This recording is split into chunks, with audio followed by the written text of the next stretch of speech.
Dear students, this is your paper first, History of English Literature. Today the topic is morality play. Today I tell you about what is morality play. तो morality जो word है वो moral word से बना हुआ है। तो moral means होता है नैतिक और play मीन्स नाटक। तो जो ये morality play है, ये जो है वो नैतिक शिक्षा जो है वो देते हैं अपने कैरेक्टर्स के थ्रू। तो जैसे हम लोग और नॉवल स्टोरी वगैरह पढ़ते हैं, उसी प्रकार से ये मॉरलिटी प्लेस भी होते हैं। बस इसमें ये होता है कि इनकी क्वालिटी ये होती है कि ये मॉरल इनमें होती है, नैतिक मतलब शिक्षा, कुछ इसमें कुछ ना कुछ व्यक्ति को शिक्षा मिलती है ना। तो स्टार्ट करते हैं इसके इम्पोर्टेंट पॉइंट्स से कि और समझते हैं कि मॉरलिटी प्ले क्या है।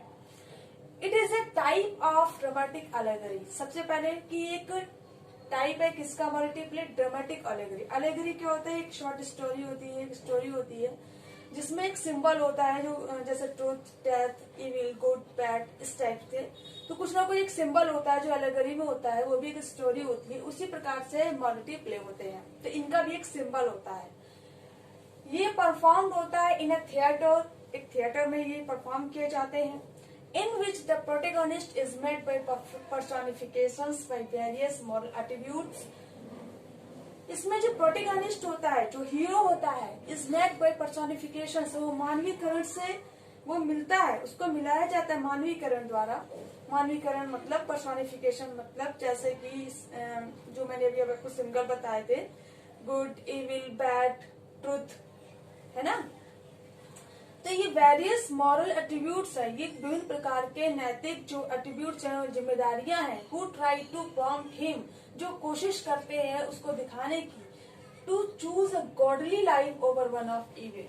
वो प्रोटेगनिस्ट जो है वो जो उसके साथ जो भी इंसिडेंट्स होते हैं, तो वो उनके द्वारा ये दिखाता है कि गॉडली लाइफ मतलब जो भगवान ने जो हमें जीवन दिया है, जो भगवान रूपी जीवन है, वो हमारे बुराई से बहुत ऊपर है और उसमें जो है बुराई जीत नहीं सकती। ठीक है, तो क्या गुड है, क्या बैड है ना, क्या ट्रूथ है, क्या फॉल्स है, मतलब सब जो है इस मॉरलिटी प्लेस में हमें जानने को मिलता है। The stories usually follow a path where the protagonist is tempted to sin by the antagonist only and only through God does the protagonist find peace, salvation or hope। तो इस stories में क्या होता है कि यूजुअली फॉलो पाथ, एक रास्ता जो है उसका अनुकरण करते हैं। वो रास्ता किस टाइप का है, अच्छा है कि बुरा है, वो किस टाइप का वो यूज करते हैं। तो वेयर द प्रोटैगनिस्ट मतलब जो हीरो होता है इज टेम्प्टेड, जिसको वो टेम्प्ट किया जाता है, आकर्षित किया जाता है, to sin by the antagonist, जो विलन होता है। एंटागनिस्ट मतलब जो विलन होता है, जो वो अपने बुराइयों द्वारा क्या करता है, प्रोटैगनिस्ट को अपनी तरफ खींचना चाहता है। लेकिन प्रोटैगनिस्ट तो हीरो होता है, तो वो जो है उस चीज को फॉलो नहीं करता है, वो अच्छाई का रास्ता चुनता है, बुराई का नहीं चुनता है।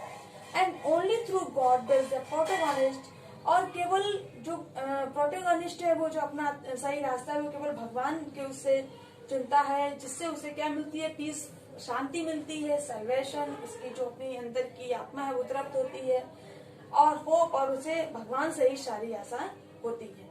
तो जो एंटागनिस्ट है वो इविल का उसका जो सिंबल है वो इविल होता है, और प्रोटैगनिस्ट है उसका जो सिंबल है वो ट्रुथ होता है। ठीक है, तो the plays were most popular in Europe. और इस टाइप के जो प्लेज है मॉरलिटी प्लेज, ये सबसे ज्यादा पॉपुलर कब होते हैं, यूरोप में, during the 15th and the 16th century. किस सेंचुरी में, 15th एंड 16th शताब्दी में। तो इनकी जो मेन है, ये तो ये स्टोरीज के बारे में है कि मॉरलिटी प्ले क्या होते हैं, और ये जो है कि कब कहाँ पॉपुलर हुए थे और कब किस सेंचुरी में होते वो है। इसके बाद है the morality play has its root in the miracle and mystery play. जो मॉरलिटी प्लेज है इसकी जो जड़ है वो कहाँ से है, वो मिरेकल और मिस्ट्री जो प्लेज है जो 11th सेंचुरी के हैं, उनसे ये जो है मॉरलिटी प्लेज बना है। The morality plays were common throughout medieval Europe, are didactic plays intended to teach good morals to their audience। Morality plays के जो सामान, जो उनके जो morals होते हैं वो किससे, medieval यूरोप से होकर आए हैं। as didactic plays हैं इंटेंडिंग, जिनका इरादा होता है to teach good morals of their audience, उनके ऑडियंस को एक गुड मॉरल्स सिखाने का, है ना, अच्छी चीजों को, अच्छे विचारों के बारे में बताने का ही इनका एक एम होता है। The essential theme of the morality play, जो मॉरलिटी प्लेस की जो आवश्यक जो थीम होती है, जो इसेंशियल थीम होती है, वो क्या होती है? कॉन्फ्लिक्ट, एक संघर्ष होता है between the forces of good and the forces of evil. तो फोर्सेस ऑफ गुड माने एक अच्छाई की शक्ति और बुराई की शक्ति के बीच में एक कॉन्फ्लिक्ट होता है कि क्या जीतता है, बुराई जीतती है कि अच्छाई जीतती है। इस टाइप के मोटिव प्ले होते हैं। और अच्छाई किसे? The forces of good, the good angel, मतलब प्रोटैगनिस्ट, द वर्चू, जो गुरु से भरा हुआ है, और the forces of evil, the bad angel, मतलब एंटोगोनिस्ट, अदरवाइज, और होती जो दुर्गुण है। तो जो है कि जीत किसकी होती है, सच्चाई की या बुराई की, है ना। तो इसके बीच में एक कॉन्फ्लिक्ट होता है for position of man soul, मतलब आदमी के, व्यक्ति के आत्मा के अधिकार के लिए क्या अच्छा होता है, उसके बीच में जो संघर्ष होता है वो मॉरलिटी प्ले में दिखाया जाता है। Morality plays were typically written in the vernacular. Morality play जो है मुख्य रूप से वर्नाकुलर में, मतलब उनकी एक क्षेत्रीय भाषा में लिखे जाते हैं। क्यों लिखे जाते हैं? ऐसे नहीं कि एक इंग्लिश में, मतलब कोई ऐसी लैंग्वेज कर दी है कि जो कहीं दूर से ली गई है। वो एक भाषा, जो लैंग्वेज वो जो अपनाते हैं, वो उसी क्षेत्र की लैंग्वेज होती है, जिससे वो जो कॉमन पीपल हैं, जो पढ़े लिखे नहीं है, वो भी समझ सके। तो as to be more accessible to the common people, जिससे वो लोग समझ सके, उन्हें समझने में आसानी हो। हु वॉच देम, जो उन्हें देखने आते, क्योंकि ये जो प्ले है वो थिएटर में दिखाए जाते, परफॉर्म होते हैं, तो वहाँ पे लोग देखने आते हैं। पहले के तो अच्छी तरह टीवी वगैरह नहीं होता था, तो वो लोग तो थिएटर में ही देखने जाते थे, कोई भी प्ले उन्हें देखना होता था। तो जो उन्हें देखना था, तो उनको जो लैंग्वेज यूज करी जाती थी, तो ऐसी कि जो सारे लोग समझ सके।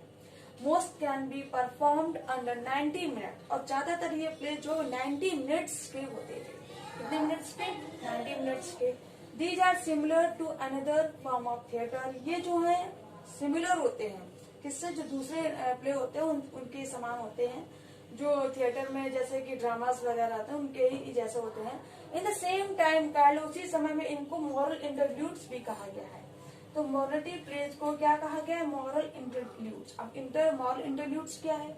तो मॉरल इंटरल्यूड्स वर टिपिकली 1000 लाइन्स, ये 1000 लाइन्स का होता है, लंबी और डिटेल लिखी गई होती है, वेरी रफ वर्ड्स, बहुत ही भद्दे वर्ड्स में, छंद में लिखी गई होती है। These were often written to be entertainment in courts, और ये जो है मुख्य रूप से किसके लिए लिखी जाती? एंटरटेनमेंट माने आनंद के लिए। एट कोर्ट्स, न्यायालय पर। इन नोबल हाउसेस, रेस्ट घरों। At colleges and universities and at the inns of courts, और मतलब इन जगहों के लिए, इंटरटेनमेंट के लिए जो मोरल इंटरल्यूड्स हैं वो लिखे जाते हैं। तो मोस्ट फेमस इंटरल्यूड्स हैं जो, जिन्हें मॉरलिटी प्लेस भी कहा जाता है, और मॉरलिटी प्लेस को मोरल इंटरल्यूड्स भी कहा जाता है, वो है the pride of life, the castle of perseverance, wisdom, mankind, like will to like, every man is the best of morality play. तो ये जो है मॉरलिटी प्लेस को मोरल इंटरल्यूड्स भी कहा गया है। कब कहा गया? 15th और 16th सेंचुरी में ये पॉपुलर हुए।